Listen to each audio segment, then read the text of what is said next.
Kira-kira dampak daripada dakwaan seperti apa?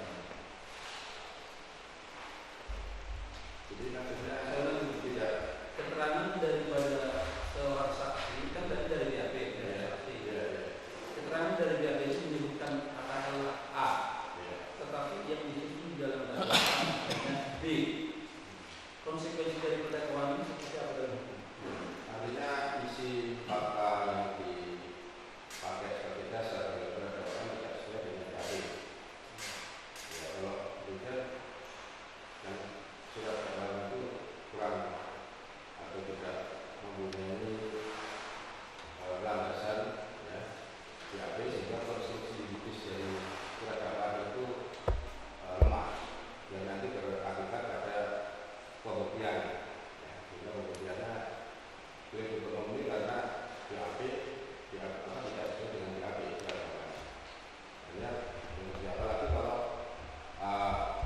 yang tidak sesuai itu sesuatu yang esensial.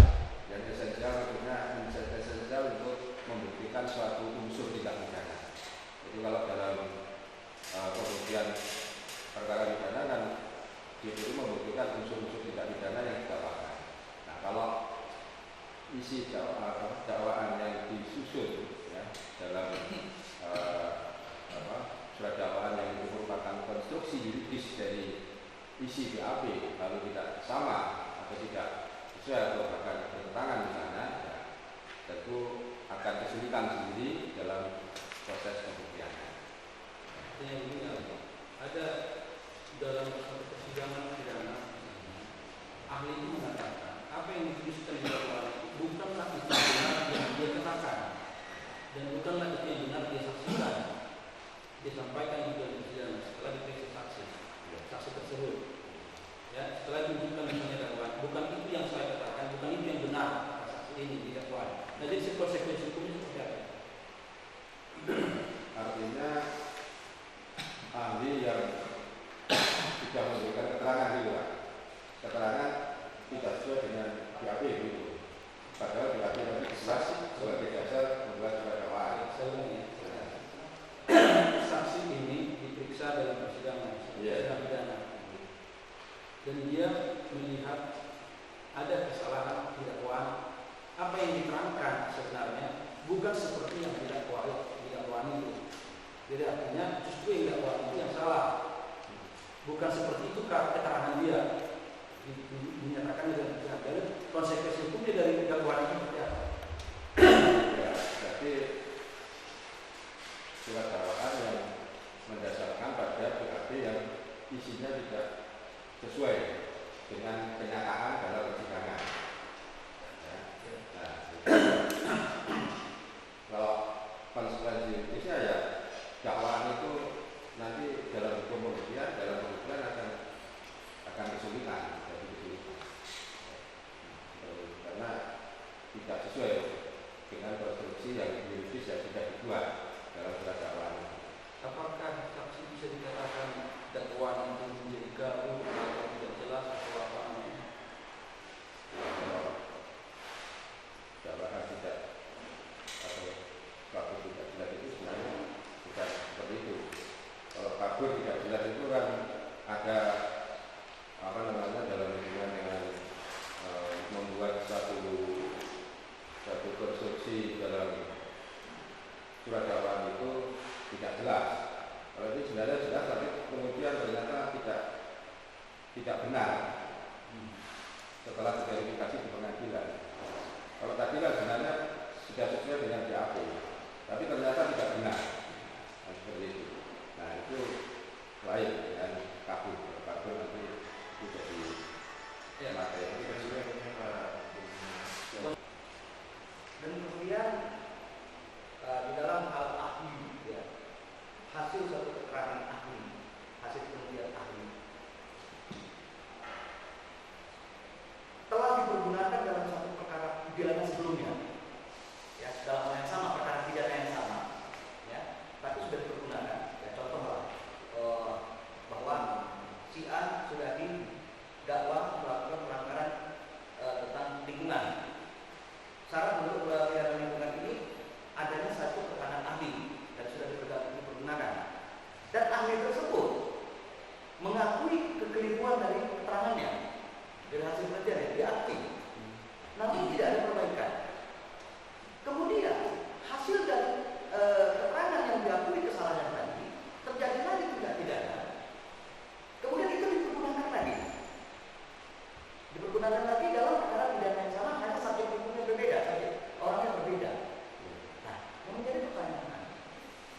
bagaimana keterangan ahli? Keterangan yang seperti itu, apakah dapat dijadikan bukti dan bagaimana kekuatan pembuktiannya? Jadi keterangan ahli sudah Diakui kesalahannya dalam perkara pidana sebelumnya. diakui dalam sidang ya? Iya, dalam sidang. Dalam sidang diakui itu salah. Iya. Keterangan itu. Tapi tidak ada perbaikan dan kemudian dipergunakan lagi dalam perkara yang sama dan diakui juga kesalahannya. Yang dari pertanyaan kekuatan pembuktian seperti itu bagaimana menurut ahli dalam pidana? Ya itu kan kalau bisa diruntut karena dia depan pengadilan ya, Iya, pengadilan sudah menyatakan Iya. mengakui itu salah. Iya. Berarti itu kan isi itu salah. Iya. Kalau itu isi itu salah lalu digunakan, ya berarti kan menggunakan isi apa namanya isi keterangan hasil uji yang salah. Ya, yang salah yang tidak benar, yang tidak sesungguhnya, yang palsu. Nah, itu kan esensi alurnya ke situ. Nah, kalau itu sesuatu yang palsu digunakan sebagai alat bukti, ya, alat bukti menggunakan apa? Alat bukti yang digunakan yang isinya palsu, ya, menurut saya ya tidak benar, ya nggak sah kalau menurut saya. Tapi itu semuanya penilaiannya pada majelis hakim, penilai jadi apakah itu benar atau enggak. Tapi kalau memang benar ya bahwa isi ya tadi sudah dipakai lalu terungkap di pengadilan ternyata salah, dia mengakui kesalahan di depan pengadilan, lalu isi yang lama tadi yang dipakai lagi untuk lain. Nah, ini kan jelas salah tadi. Tidak ada bukti di depan pengadilan menyatakan bahwa itu salah. Ya kok dipakai lagi? Yaitu menggunakan surat palsu. Menurut saya kekuatan pembuktiannya ya karena itu tidak sah nggak ada menurut saya. Tapi itu nanti yang menilai hakim atau mungkin menambah keyakinan atau apa nama bentuknya lah itu. Saya nggak cuma itu pendapat ya apa yang saya ketahui ya, kita pahami secara logika penilaian hukumnya. Yang sebelum itu dinyatakan di dalam persidangan itu suratnya palsu. Itu bagaimana? Apakah ada setelah itu putusan pengadilan mengatakan itu surat palsu? Ya karena sudah diketahui bahwa itu salah ya. Surat dugaan misalnya suratnya ininya tapi bukan pengadilan mengatakan itu bukan ini Diakui salah. artinya kan kami berarti mengakui salah. Kesalahan pengetikan atau apa gitu gimana? Ya kalau salah ketik saya kira itu apa namanya tidak problem ya. Kalau memang salah ketik. Tapi kalau isi lab isinya ini diakui oleh yang membuat itu palsu gitu maksudnya. ya bukan mengakui palsu tapi real ya. Real kalau hasil lab itu kan pasti ya.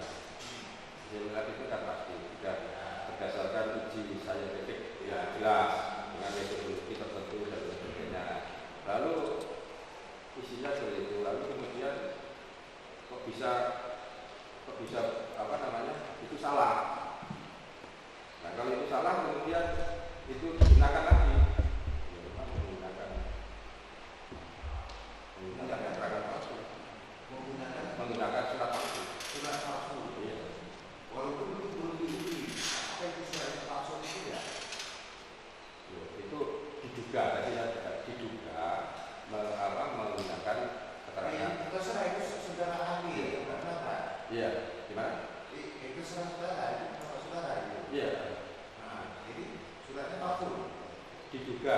Jadi menggunakan surat palsu. Kalau memastikan palsu kan kita juga nggak berani lah. Ya, semuanya kan harus Nah itu maksud saya. diduga. Iya, diduga palsu. Gitu. Nah, makanya saya pertanyakan, jadi dijelaskan oleh penasihat hukum ini diakui ada kesalahan oleh yang membuatnya. Kemudian diakui ini memang ada kesalahan kami. Kemudian apakah itu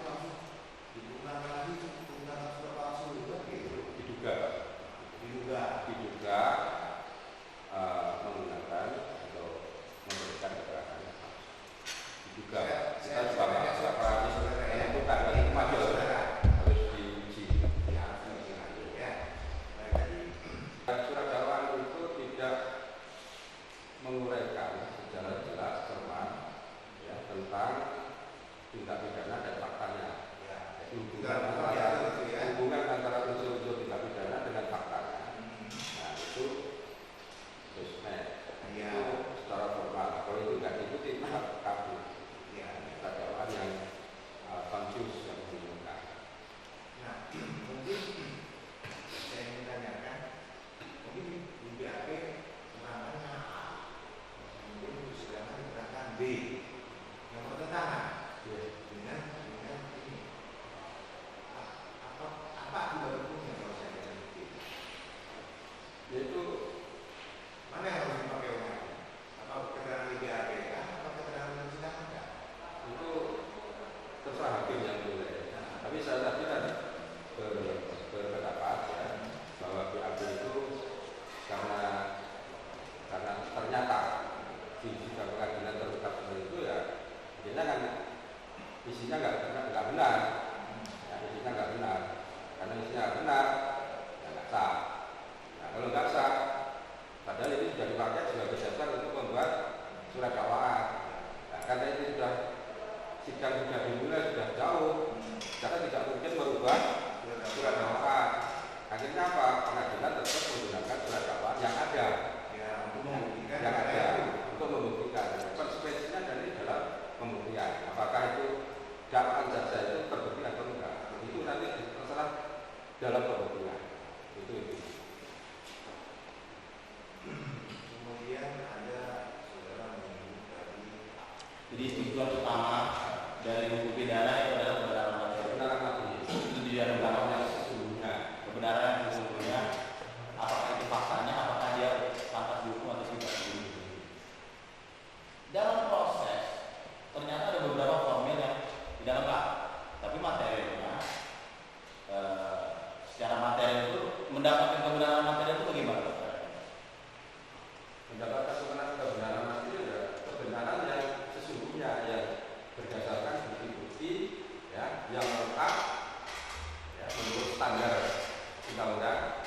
Kalau KUHP ya minimal 2 alat bukti ya itu. Nah itu harus dipenuhi. 2 alat bukti harus dipenuhi. Itulah benar apa keyakinan dan keyakinan dari yang mulia majelis hakim. 5 alat bukti yang kita kenal, betul. 183 surat apa saksi ahli, surat petunjuk keterangan terdakwa dan keyakinan yang mulia majelis hakim. Begitu. Ya, 5 ditambah keyakinan. Apabila 2 itu sudah terpenuhi, saya mungkin ada dasar 2 itu sudah terpenuhi, sudah bisa dikatakan apa yang bersalah. Ya memang demikian. Demikian. Undang-undang pasal 1 hak menyebutkan minimal 2 alat bukti. Tapi juga harus hakimnya harus yakin. Karena sistem kita ini betul-betul itu hakim memperoleh keyakinan berdasarkan minimal 2 alat bukti. Jadi harus ada 2 alat bukti yang dengan 2 alat bukti ini hakim pengadilan yakin bahwa dia memang orang yang berbuat dan dia memang bersalah. Begitu Pak. Tapi dengan 2 alat bukti saja minimal sudah cukup. Cukup. Oke. Pak, Bapak tadi ada mengatakan mengenai BAP, tidak ada perkara. Landasan dari surat dakwaan itu adalah BAP. Ya. Betul. Ya. Saya mau menegaskan kembali sekali lagi. Landasan surat dakwaan itu berdasarkan BAP, berita acara pemeriksaan, atau berkas perkara. Karena saya jelaskan dulu. Itu salah satu. Ya, saya jelaskan sedikit Pak ya. Karena di dalam berkas perkara ini ada BAP, yaitu keterangan saksi dan keterangan ahli. Ya. Ada juga surat, ada juga hal-hal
contohnya misalnya ya.